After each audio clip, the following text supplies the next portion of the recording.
একজন বেকারত্বের গল্প।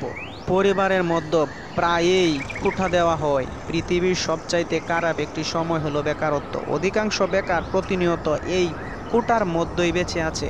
এ জীবন বেকারত্বের অভিশপ্ত। বেকারত্ব কাজের অভাবে ও নিশ্চয়কৃত কর্মহীনতায় ভোগে।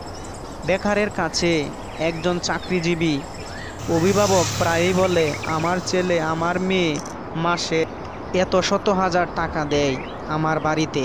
আর একজন বেকার তার পিতামাতার কাছে 50, 100, 500 টাকা চাহিবা মাত্র বলে, বয়স তো কম হয়নি, এখনো কিছু একটা করতে পারো না। একজন বেকার পরিবার, আত্মীয় স্বজন, বন্ধু বান্ধব, এমনকি সমাজেও অবহেলিত হয়। একজন বেকার তার প্রিয় বন্ধু বান্ধবের সাথে কথা বলতে চাইলেও, দেখা হলেও এড়িয়ে চলে, কারণ সে যদি কোনো টাকা পয়সা চেয়ে বসে।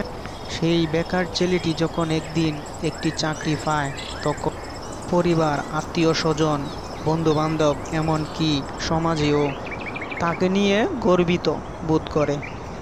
আমি একজন বেকার, তাই বেকারত্বের কষ্টটা বুঝতে পারি। সবার কাছে দোয়া চাই যেন বেকার থেকে একটি আকার ধারণ করতে পারি। সবাই দোয়া করবেন আমার জন্য, ইনশাআল্লাহ। খুদা হাফেজ।